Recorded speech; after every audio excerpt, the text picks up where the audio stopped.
अस्सलाम वालेकुम, मेरा नाम है फ़ातिमा परवेज़ और मैं हूँ एक माहिर नफ्सियात। तो आज हम बात करेंगे बच्चों के हवाले से एक बहुत इम्पॉर्टेंट एंड कॉमन टॉपिक, जिसकी वजह से कई लोगों को बहुत सारी जो मिसअंडरस्टैंडिंग्स हैं उनको हम आज क्लियर करेंगे। डिलेड स्पीच और ऑटिज़म यानी बच्चों में बोलने के मसाइल और उनका हल। ठीक है, ऑटिज़म स्पेक्ट्रम डिसऑर्डर क्या है, ये आजकल बहुत ज़्यादा प्रिवेल कर रहा है, और इसके साथ जो स्पीच लैंग्वेज डिसऑर्डर है, ठीक है, उसका क्या रोल है। आज हम इनको डिफ़रेंशिएट करेंगे कि कैसे आपका बच्चा जो है वो डिलेड स्पीच की लैंग्वेज के साथ है या वो किसी और स्पीच लैंग्वेज डिसऑर्डर के साथ है। ऑटिज़म को मैंने इसलिए इंक्लूड किया है क्योंकि ऑटिज़म आजकल बहुत ज़्यादा प्रिवेल कर रहा है, और क्योंकि बाज़ औक़ात जो पेरेंट्स हैं वो इंटरनेट से इंफॉर्मेशंस ले लेते हैं, ठीक है, वहाँ से पढ़ लेते हैं और अपने बच्चे को जो है वो टैग कर देते हैं, हर छोटे बड़े मसले को वो ऑटिज़म के साथ उसको कनेक्ट कर देते हैं, ठीक है। लेकिन जबकि ऐसा नहीं है, आपको एक प्रॉपर तरीके से जानना है, उसकी इवैल्यूएशन करनी है और फिर आप अपने बच्चे को टैग करें और उसको टाइटल करें कि हाँ, आपका बच्चा ऑटिस्टिक है कि नहीं है, ठीक है। तो अब हम बात करते हैं डिलेड स्पीच और ऑटिज़म के डिफरेंस की। तो इसका जो मेन डिफरेंस है डिलेड स्पीच का वो ये है कि एक बच्चा अपने सारे माइलस्टोन्स को वो टाइमली अचीव कर रहा है मगर थोड़ी देर से। फॉर एग्ज़ाम्पल, एक बच्चा अगर 4 से 6 माह की उम्र में वोकलाइज़ करता है मगर वो 8 और 9 महीने में जाकर मामा बाबा दादा नहीं करता, बल्कि वो 12 टू 13 मंथ्स में जाके करता है मामा दादा एक्सेट्रा, तो उसने उन सब माइलस्टोन्स को अचीव कर लिया है मगर थोड़ी देर से। और अगर इसी तरह हम बात करें ऑटिज़म स्पेक्ट्रम डिसऑर्डर की, तो वहाँ क्या होता है कि बच्चे अपने माइलस्टोन्स के साथ स्टिक हो जाते हैं, यानी किसी एक पॉइंट पर वो स्टिक हो जाएंगे, आगे नहीं बढ़ेंगे, चाहे कुछ भी हो जाए, और कोई भी चीज़ हो सकती है। इसमें तो कई बच्चे रिग्रेशन का शिकार हो जाते हैं, यानी कि 2 साल तक वो बातें भी करते हैं लेकिन उनकी जो स्पीच है तब भी आइडेंटिफाई की जा सकती है, और कई बच्चे जो हैं वो अच्छा बोल लेते हैं मगर उनमें रिग्रेशन आ जाता है। 2 इयर्स की उम्र में अगर एकदम वो बोलना छोड़ देंगे, जबकि डिलेड स्पीच लैंग्वेज की हम बात करें तो उसमें बच्चे अपने सारे माइलस्टोन्स को थोड़ी देर से अचीव करते हैं एज़ कम्पेयर टू बाकी जो उनके एज के जो फ्रेंड्स हैं, कज़न्स हैं। अगर हम इनके कॉजेज़ और इनकी जो वजूहात हैं उनके बारे में हम बात करें, तो ये आजकल इतना ज़्यादा हो रहा है कि, और इसकी सबसे बड़ी मेन वजह है हमारा लाइफ़स्टाइल, और दूसरी मेन वजह है मोबाइल फ़ोन का यूज़, यानी न्यूक्लियर फैमिली सिस्टम भी। और अपने बच्चों को हम सोशलाइज़ होने ही नहीं देते, यानी उनको वो अपॉर्चुनिटीज़ देते ही नहीं हैं, उनको वो चीज़ें प्रोवाइड ही नहीं करते, उनको वो टॉयज़ वो देते ही नहीं हैं जिनसे वो कुछ सीखें। और पेरेंट्स क्या करते हैं, उनको गैजेट्स दे देते हैं, लेकिन फ़ोन दे देंगे, टैबलेट दे देंगे, या मोस्ट ऑफ़ द टाइम उनको टीवी ऑफ़र कर देते हैं, जहाँ पर वो जो है टेलीफ़ोन से या जो भी उनके कार्टून्स हैं वहाँ से वो चीज़ें सीखते रहते हैं। बट वहाँ क्या होता है कि जब हम ऑटिज़म की बात करते हैं तो ऑटिज़म कभी भी टीवी देखने या मोबाइल फ़ोन का इस्तेमाल करने से नहीं होता, बल्कि ये एक न्यूरो डाइवर्सिटी है, ठीक है। ये एक न्यूरोलॉजिकल रीज़न है जिसकी वजह से बच्चे जो हैं ऐसे न्यूरोलॉजिकल पैटर्न के साथ पैदा होते हैं। और उसकी अगर हम बिफ़ोर बर्थ बात करें कि कौन सी वजह हो सकती है, तो इसकी सबसे बड़ी वजूहत ये है कि जिसमें रिसर्चेस कभी ये कहती हैं कि ये जेनेटिकली हो पैदा होते हैं, यानी जेनेटिकली ऐसा होता है, या फिर उनकी फ़ैमिली में ऐसा चल रहा है। तो समटाइम्स भी ये भी कहा गया है कि अगर कोई वैक्सीनेशन मदर ने करवाई है तो उसकी भी वजह है, लेकिन अभी तक मतलब कोई भी एक ऐसी रीज़न को टारगेट नहीं किया गया कि हाँ जी, इसकी वजह से जो है वो ऑटिज़म हो रहा है। ऑटिज़म को अगर आपने पहचानना है ना एज़ अ ले मैन, यानी कि एक आम आदमी की सूरत में, तो उसमें आपको मैं कुछ इस तरह से समझाती हूँ कि अगर आपका बच्चा ऑटिस्टिक है तो उस ऑटिस्टिक बच्चे को आपकी सबसे ज़्यादा ज़रूरत है। आपने सबसे पहले उसको समझना है, आपने उसके लिए चीज़ों को मुश्किल नहीं बनाना, आपने उनके लिए चीज़ों को आसान बनाना है, कॉम्प्लिकेट मत करें उनके लिए चीज़ों को। अच्छा, इसकी मैं मिसाल ना कुछ ऐसी भी दूँगी। मैंने एक इंडियन मूवी देखी थी, ठीक है, पीके, आमिर खान की। वो वैसे मैंने खुद भी देखी, और वो मैं कुछ पेरेंट्स हैं उनको भी रिकमेंड करूँगी कि वो उसको देखें। उसमें जो वो किस तरह वो दुनिया में आया और उसने जिन मसाइल का सामना किया, उनमें आपको यकीनन याद होगा कि अगर आपने वो मूवी देखी है कि किस तरह उसने, उसका सबसे पहले जो सबसे बड़ा मसला था वो कम्युनिकेशन का था, कि वो अपनी हर नीड्स को, अपनी ख्वाहिशात को, अपनी ज़रूरियात को, जो चीज़ उसको जो चाहिए होती है, उसको जिसको वो कम्युनिकेट नहीं कर पा रहा होता।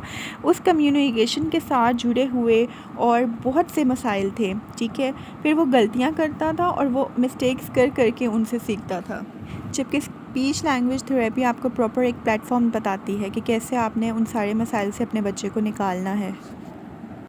ट्रायल एंड एरर कर के आपने उसको सीखने नहीं देना। जितना टाइमली आपने ये डिसीजन लेना है उतना टाइमली ही हम उसके रिज़ल्ट्स की तरफ चले जाते हैं, यानी अर्ली इंटरवेंशन में। मेरी तो यही राय है एज ए साइकोलॉजिस्ट कि जितनी जल्दी आप जो है स्पीच लैंग्वेज थेरेपिस्ट से कंसल्ट करते हैं 2 to 3 ईयर्स में आपके बच्चे में उतनी ही जल्दी जो है वो रिज़ल्ट्स आएंगे। अब अगर हम बात करते हैं इनके सिम्टम्स की या इनके फ़ीचर्स की, तो जो ऑटिस्टिक बच्चे हैं हम उनको ये नहीं कहते कि वो बीमार हैं या वो किसी बीमारी का शिकार हैं। उनके साथ जो कुछ ऐसे इश्यूज़ हैं, मसलन उनकी जो अंडरस्टैंडिंग है वो भी कंप्रोमाइज़ होती है, अपनी एज के मुताबिक नहीं होती।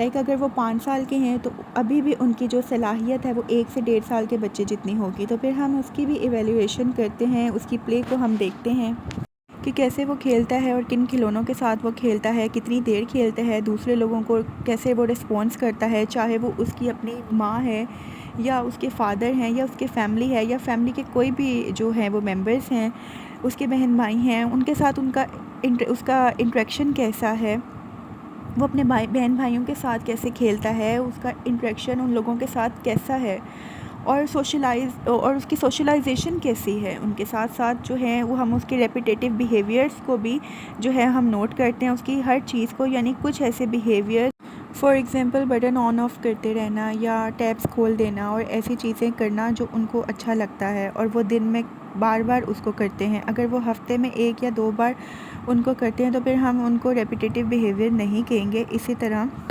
रेपिटेटिव बिहेवियर में डिफरेंट मोटर मूवमेंट्स भी आ जाती हैं। फॉर एग्ज़ाम्पल आप हाथों को गौर से देखते रहना या फिर फ्लैपिंग हैंड्स करना, ये भी ऑटिस्टिक फ़ीचर ही में आता है। अगर हम डिलेड स्पीच की बात करते हैं तो डिलेड स्पीच में बच्चे की कॉग्निटिव एबिलिटीज़ तो बहुत अच्छी होती हैं और वो आपकी बातों को समझ भी रहा होता है, अंडरस्टैंड कर रहा होता है, उन कमांड्स को बच्चों के साथ प्ले भी कर रहा होता है, लेकिन वो सही से उनको कम्युनिकेट नहीं कर पा रहा होता, अपनी जो बात है उसको एक्सप्रेस नहीं कर पा रहा होता। मसलन अगर आपके बच्चे को भूख लगी है तो वो इशारे इस्तेमाल करेगा, ठीक है। भूख के लिए वो इस्तेमाल करेगा इशारा, अपने पेट पे हाथ रखेगा, ठीक है। प्यास के लिए वो पॉइंट करेगा फिंगर को, ठीक है। क्या आप उसको ग्लास को पॉइंट करेगा कि उसको पानी चाहिए, ठीक है। फॉर एग्ज़ाम्पल ठंडा पानी चाहिए, गर्म पानी चाहिए, यानी कि इस कप में नहीं चाहिए, उस कप में चाहिए। तो ये साइन है कि आपका बच्चा अंडरस्टैंड तो करता है, उसकी अंडरस्टैंडिंग है। तो बस वो जो है वो डिलेड स्पीच के साथ है। तो आप उसकी फ्रस्ट्रेशन को जब भी देखेंगे तो आप जो बच्चा एक अपने आप को एक्सप्रेस ही नहीं कर पा रहा, अपने आप को बता ही नहीं पा रहा होता, अपने आप को समझा ही नहीं पा रहा, तो आप डेफिनेटली उसकी फ्रस्ट्रेशन को रिलेट कर पाएंगे और फिर वो फ्रस्ट्रेशन निकलती है टेम्पर्स में, ठीक है। वो अपने टेंट्रम्स शो करेगा, ठीक है, चीज़ें फेंकेगा, ये बात नहीं मानेगा, या जब भी आप उसको कुछ कहेंगे तो वो हिट करेगा। सो ऑटिज़म में ये चीज़ें डिफरेंट होती हैं। सेंसरी इश्यूज़ बहुत ज़्यादा होते हैं उन बच्चों के। ऊंची आवाज़ें, या तो उनको ऊंची आवाज़ों से डर लगता है या वो हर चीज़ को बजाकर खुशी महसूस करते हैं। तो इजी वर्ड्स में जो एवरेज पैटर्न है 50 पर आकर अगर आपका स्कोर है तो आप एक आम इंसान हैं, ठीक है। आपकी अंडरस्टैंडिंग में जो है आप एक नॉर्मल हैं, ठीक है। 50 से अगर वो नीचे है तो या उसको वो आवाज़ें बहुत ज़्यादा पसंद हैं या बिल्कुल नहीं पसंद, तो ये चीज़ें हम सेंसरी एवेल्यूएशन में चेक करते हैं। अब अगर हम पर्टिकुलर ट्रीटमेंट की बात करते हैं तो हम ऑटिज़म स्पेक्ट्रम डिसऑर्डर को जो डील करते हैं, चूँकि वो एक बीमारी नहीं है तो उसका ट्रीटमेंट नहीं करेंगे, उसके लिए हम डील करते हैं, प्रोवाइड करते हैं स्पीच लैंग्वेज थेरेपी। और ये एक अप्रोच ऐसी होती है जिसमें हम बाकी टीम के साथ भी काम कर सकते हैं। यानी फॉर एग्ज़ाम्पल आपने होलिस्टिक अप्रोच यूज़ करनी है, ठीक है, जिसको हम कहते हैं multi disciplinary approach. For example आपके बच्चे के साथ अगर आपका बच्चा ऑटिस्टिक है तो उसको सिर्फ जो स्पीच लैंग्वेज थेरेपी ही काम नहीं करेगी, बल्कि उसके जो दूसरे इश्यूज़ हैं उसके अकॉर्डिंग जो है वो एक प्लान डिज़ाइन किया जाता है और उस प्लान के अकॉर्डिंग डिफरेंट जो थेरेपिस्ट हैं वो थेरेपिस्ट प्रोवाइड करेंगे। फॉर एग्ज़ाम्पल स्पीच थेरेपी, ठीक है, इसके साथ साथ ऑक्यूपेशनल थेरेपी, बिहेवियर थेरेपी होती है और इसके साथ फ़िज़िकल थेरेपिस्ट भी होते हैं। क्योंकि बच्चों की समटाइम्स जो है जो range of motion, movements, balance, ये सब भी डिस्टर्ब हो जाता है। तो हम मल्टी टीम अप्रोच यूज़ करते हैं।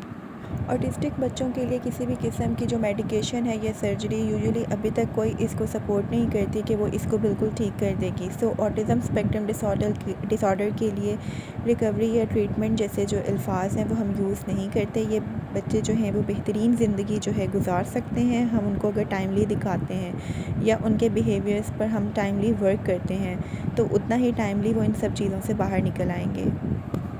इश्यूज़ को और उनकी जो स्ट्रेंथ्स हैं उनको हमने मज़ीद जो है वो स्ट्रेंथन करना है। आई होप ये वीडियो आपके लिए इन्फॉर्मेटिव होगी। अगर आपको इसी तरह किसी भी टॉपिक के लिए इन्फॉर्मेशन चाहिए तो आप मुझे directly therapy hub by Fatima Parvez पर ईमेल कर सकते हैं। और इसके साथ साथ अगर आपको कंसल्टेशन चाहिए किसी भी किस्म की अपने बच्चे के लिए या किसी एडल्ट के लिए तो आप मुझे डायरेक्ट ईमेल के थ्रू भी कंसल्ट कर सकते हैं। Thank you.